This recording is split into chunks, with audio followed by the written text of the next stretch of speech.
Para sa mga piling kumpanya, ang sustainability ay bahagi na ng pang-araw-araw na operasyon mula sa renewable energy hanggang sa pagbabawas ng waste. Patuloy silang gumagawa ng paraan para sa mas malinis na kinabukasan. Ako si Pinky Webb at ito ang Business Matters, where doing good is good business.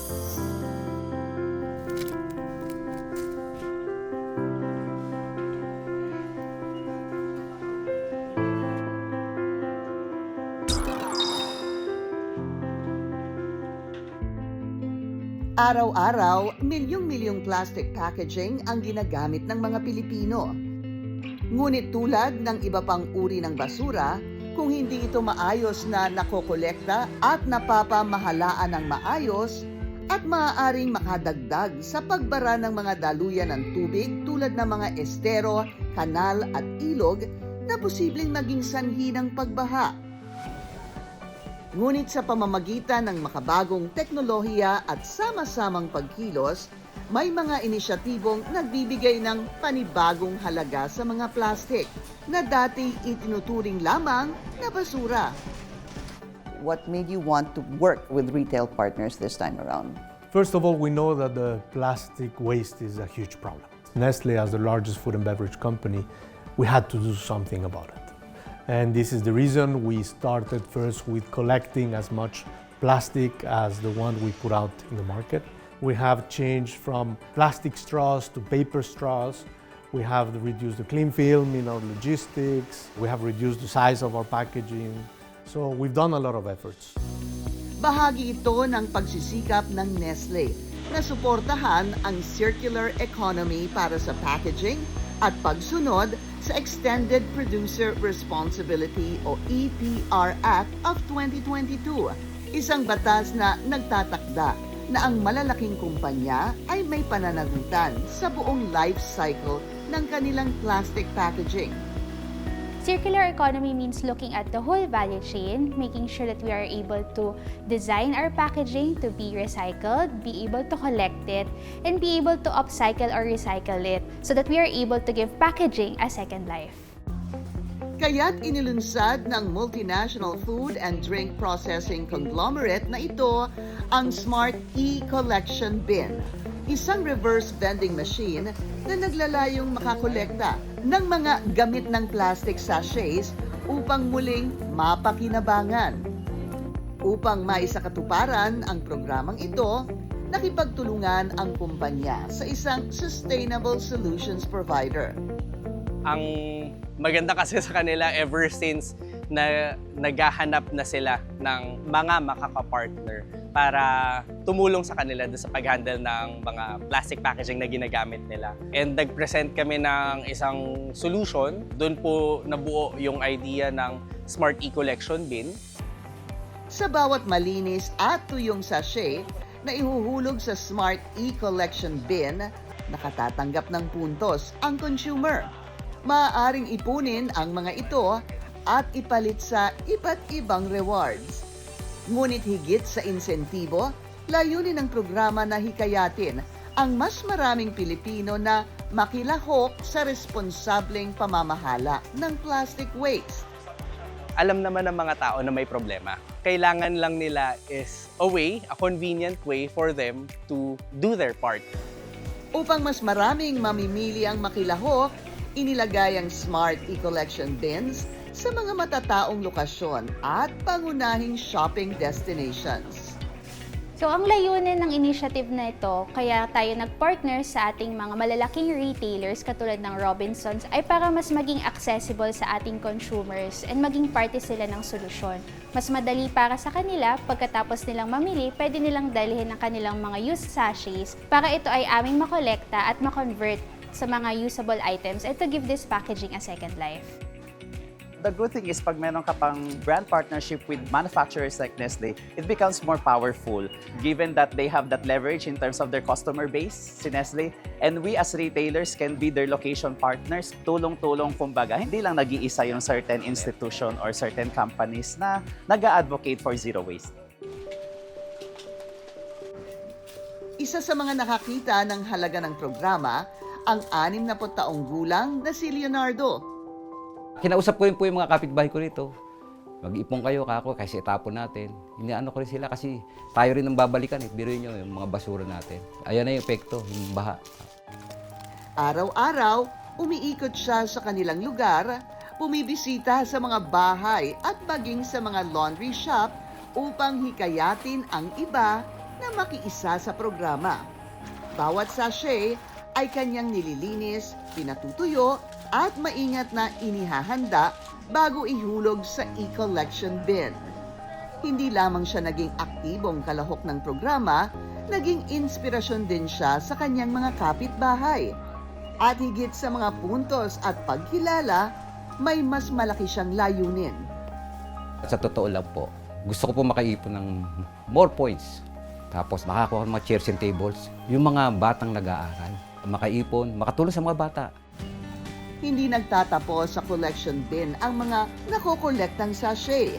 Sa pamamagitan ng upcycling, maaaring maging mga bagong materyales ang mga ito. Sa huling bilang namin, nakakakolekta tayo ng average na 10,000 sachets per week.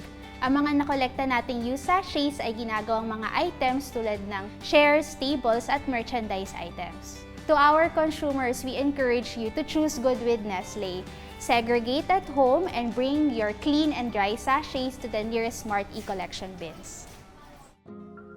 Sa harap ng lumalalang banta ng climate change, walang sino man ang ligtas sa epekto nito.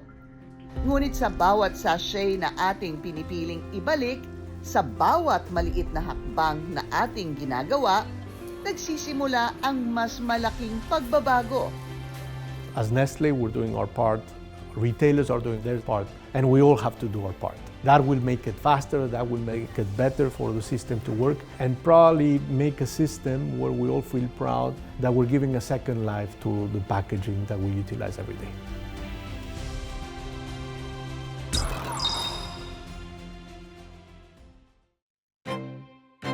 Tinuturuan namin yung mga bata. Nagre-recruit kami ng mga less fortunate kids, pero talented kids na passionate sa music. Ang ginagawa namin is kung sino man yung artist na magko-collaborate with us, ginagawa namin ng part version. Alam niyo ba yung kantang Jopay? Yun! Kailangan aralin natin in 1 week. Tinitigan ko agad kung madali lang. Grabe. Hindi. I am Monty Macalino. One of the songs that I wrote ay ang kantang Jopay. Diyos ko, sir, napasigaw ako. Sabi ko, yay! Pero deep inside, wag! Ganun yung nararamdaman ko. Gagawin ko yung best ko para mapakita ko sa kanila na kaya kong tugtugin yung piyesa nyo. Nung nalaman ko na makakasama namin ay mga scholar pa na mga bata, sobrang nakakatuwa yung idea kasi we'll be performing with kids. Nakaka-excite. Nila, tanging tumatakbo lang po sa isip ko yung kaba ko, yung takot ko, pero at the same time, yung focus, yung tempo, yung pagiging concert master ko. Lagi pa rin nakakakaba. Once the music hits you, wala na, magic na, masaya na. Hi, I'm Monty of Mayonnaise. I'm ready to get parked. Kilalanin ang mga kumpanyang naniniwala na ang tunay na tagumpay ay nagsisimula sa pagpapahalaga sa kanilang mga empleyado. Sapagkat para sa kanila, ang mga tao ang pinakamahalagang kapital ng negosyo.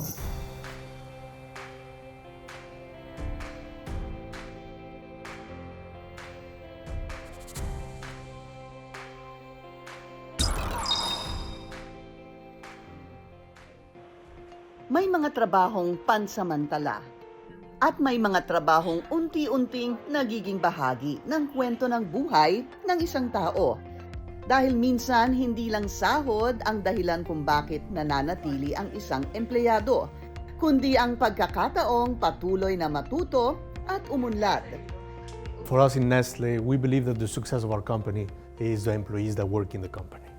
So that means that once we have great brands, we have great products, we have R&D, the reality is the people that are behind all of that is what makes the difference. So if we believe that, then that means that if our employees grow, we grow. And therefore, we have to make sure that our employees are continuously growing. Isa sa mga nagsimulang mangarap dito, si Rob.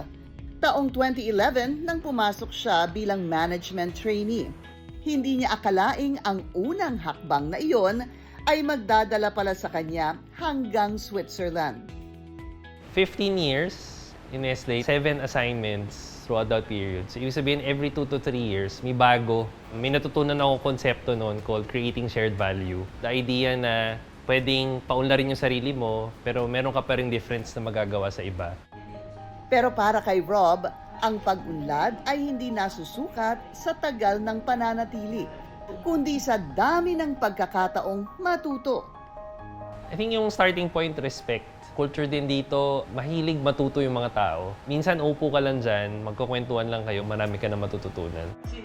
Sa isang organisasyon, hindi lang trabaho ang natututunan, kundi ang pakikinig, paggalang at pagtutulungan. Maging ang personal na pangangailangan ay natutugunan. Paternity leave ko na madami, so nakatulong ako to be hands-on sa anak ko. Yung iba kong mga kasamahan, nadadala na sila sa daycare sa baba. Super affordable, kaya excited din ako to try it out. Nakapagpa-opera yung nanay ko. May cost-sharing din yung kumpanya. Malaking bagay kasi hindi siya kasama sa top of mind na isipin mo kasi alam mong protektado din yung pamilya mo sa ganung bagay. Ganyan din ang naging karanasan ni Cecil. Noong 2012, nagsimula siya bilang QA analyst.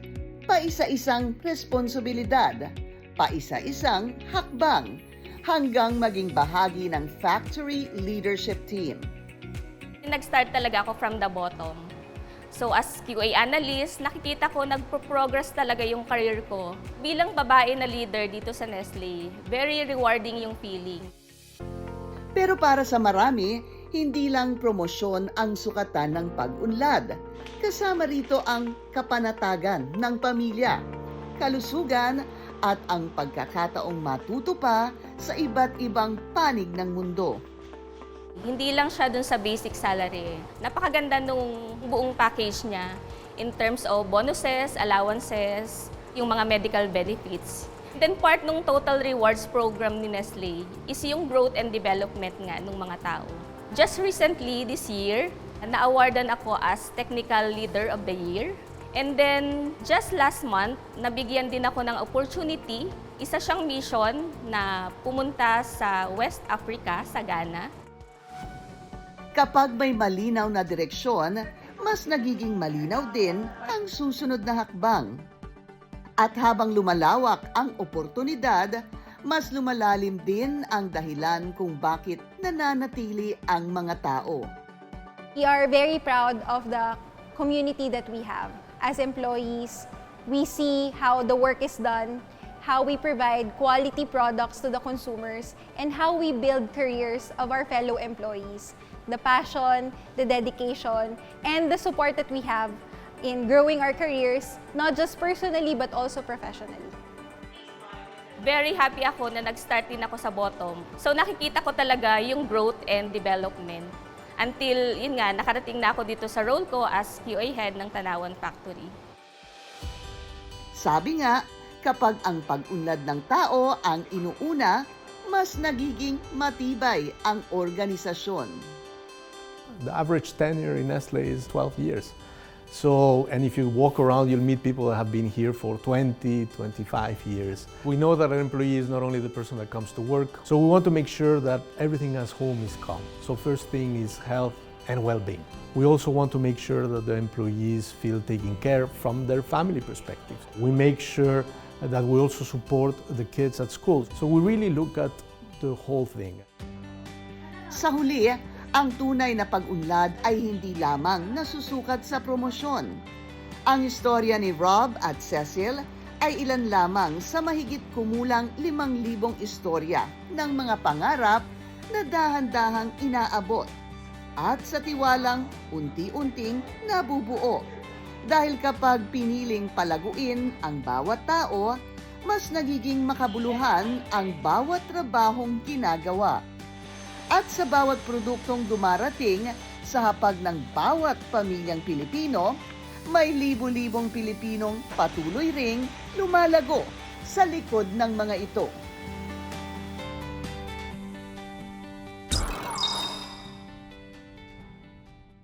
Paldo Malalana, makakatulong sa magsasaka pa. Bigat, dami! Tulad ng advokasya ng Iron PH na tulungan ng ating mga magsasaka tuwing running events. Mas maraming mga magsasaka ang ating maabot sa pamamagitan ng AgriRun PH takbo para sa mga magsasaka. Nagaganapin sa Central Park, Philinvest City, Alabang sa August 23. More runners. More help for our farmers. Dahil mas marami tayong mabibili na gulay at ipapamigay ng libre. Sulit na sulit! Kaya register na sa AgriRun PH takbo para sa magsasaka. Pumaldo ka na, siguradong nakatulong ka pa. Kaya tara na iRunners, huwag nang magpapahuli.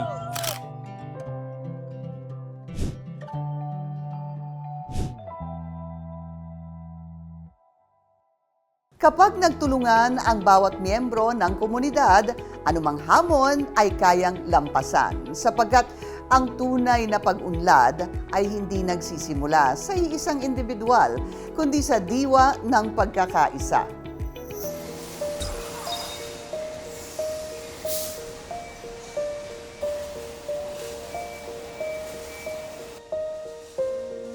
Hindi lang lahat ng negosyo ay nagsisimula sa paghahanap ng malaking kita.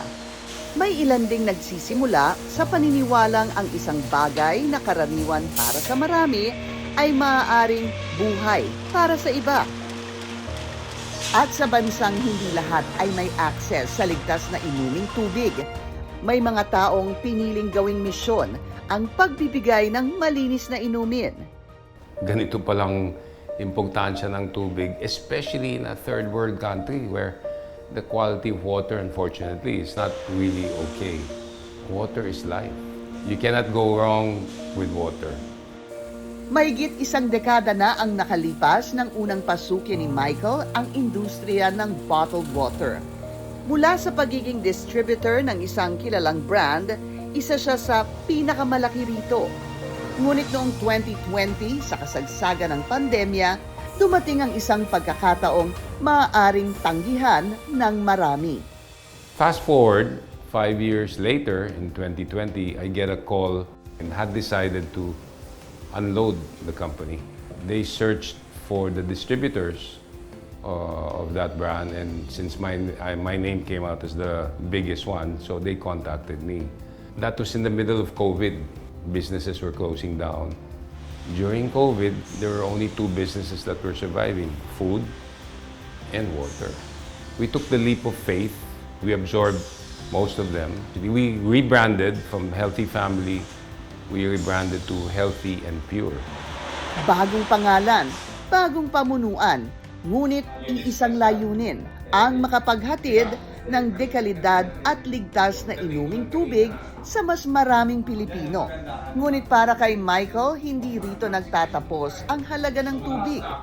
Dahil sa bawat kalamidad, isa ito sa unang pangangailangan ng mga nawawalan ng tahanan, kabuhayan at malinis na inumin. Kaya habang lumalago ang negosyo, lumalawak din ang misyon nito. Part of that was when we took over, nakiusap si Manila Water. They have a foundation called Manila Water Foundation. And their sole purpose is to help during disasters, to supply water. So we continued that partnership. Soon after, nilapitan kami ni GMA Kapuso. Okay. Our water has reached far-flung places like Batanes, Kalayaan Islands. Isa sa mga pagkakataong iyon ay nagbukas ng panibagong direksyon sa mga taong araw-araw na nabubuhay sa lansangan. Sa pakikipagtulungan sa isa pang foundation, natuklasan nilang ang pagbibigay ng tubig ay bahagi rin ng pagbibigay ng dignidad. When we were approached by this foundation called the Arnold Johnson Kalinga Foundation, the main program dito sa Kalinga Foundation is to feed the homeless, but with a twist. Father's plan was paano sila kakain kung marumi sila, yung mga homeless? So paliguan muna natin sila. So they're told to take a shower. They're given clothes again. And after taking their showers, then they're fed. We feed between 300 to 400 homeless every day, 4 days a week. My role there was to supply the water that they drank. The program included transformation education. So after the shower, after they eat, in the afternoon, yun na, may teachings na. Sa foundation na ito ay hindi lamang gutom ang sinusubukang punan. Unang ibinabalik ang kalinisan, kasunod ang pagkain, at unti-unting binabangon ang pag-asa. Sa bawat plato ng pagkain, may kasamang malinis na inumin.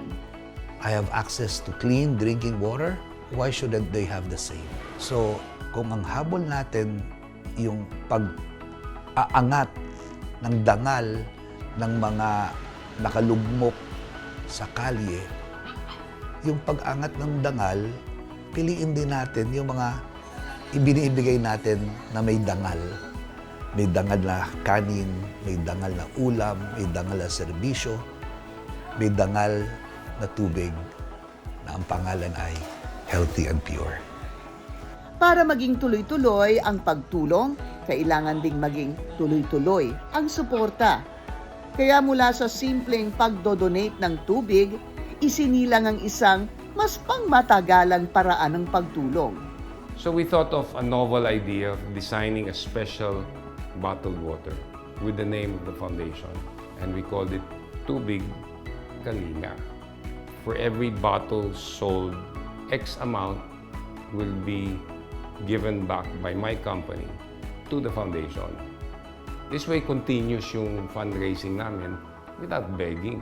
People will drink water anyway. Quality-wise, the water is good.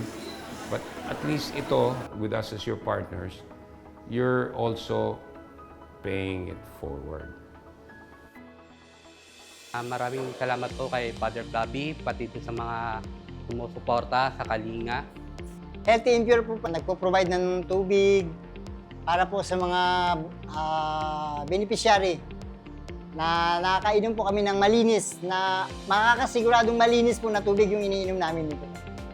Maraming salamat sa nagbibigay at nagdodonate ng tubig po, lalo po yung Healthy and Pure. Sabi nga nila, ang tubig ay buhay. Hindi lang dahil napapawi nito ang uhaw. Dahil kung minsan, ang pinakamahalagang naibibigay ng tubig ay buhay. At kasabay nito, ang pag-asang umangon at lakas para patuloy na lumaban sa buhay.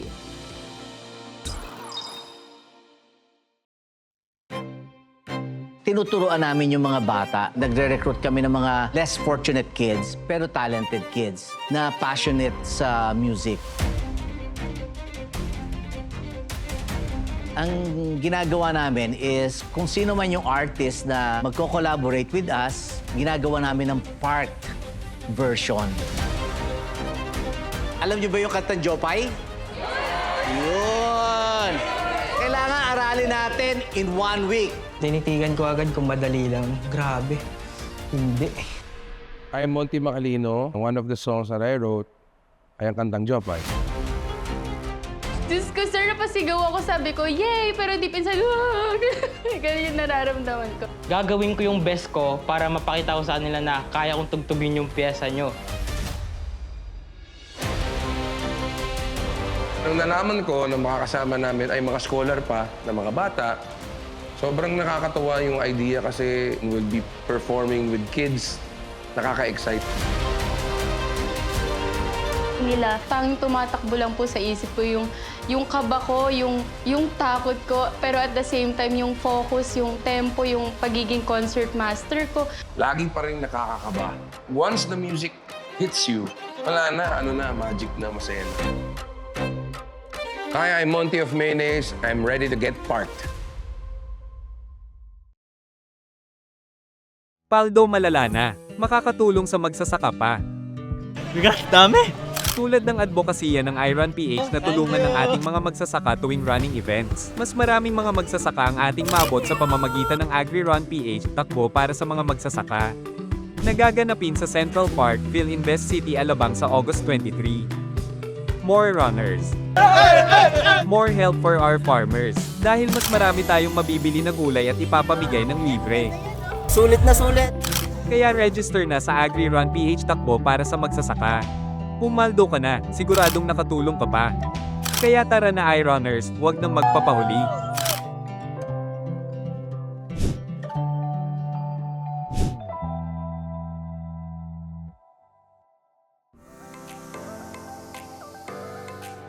I'm Sandra Gomez, CEO of Infinite Events Manila. Infinite Events Manila is a creative design and production company that transforms ideas into memorable experiences. Under Infinite Events Manila, we currently have 2 brands. Infinite Market focuses on bazaars and pop-up markets, while Infinite Events Manila focuses on corporate events, brand activations, mall and hotel installations, fabrication, and overall event management. Mahilig talaga ako sa creativity, design, and bringing people together. I've always enjoyed seeing how a simple idea can be transformed into an actual space or experience that people can enjoy. Eventually, nakita ko rin na there was an opportunity to build a company that could offer more than just styling or coordination. So, doon nagsimula ang Infinite Events Manila. It came from my passion for creating experiences and my desire to help clients to bring their vision to life. We combine creativity, technical expertise, production capability, and event management under one team. We listen closely to what our clients want and make sure that every design reflects their brand, goals, and audience. We don't believe in giving every client the same formula. What makes me proud is seeing an idea that started as a sketch lang or a conversation become something real. Nakakatuwa kapag nakita namin yung mga tao na nagpapapicture dun sa ginawa namin, nag-e-enjoy yung mga bata, and even sharing the experience sa social media nila. And even people appreciating all the details that our team worked hard on.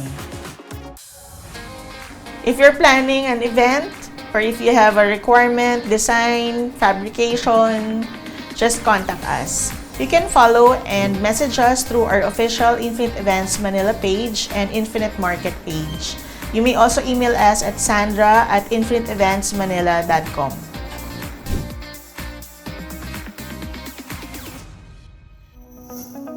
Sa gitna ng mga hamon, may mga kumpanyang hindi lang tumitingin sa kita, kundi sa kinabukasan ng bawat komunidad. Sa pamamagitan ng kanilang mga programa, tumutulong sa mga pamilyang Pilipino na tumayo ng matatag, handa sa anumang darating.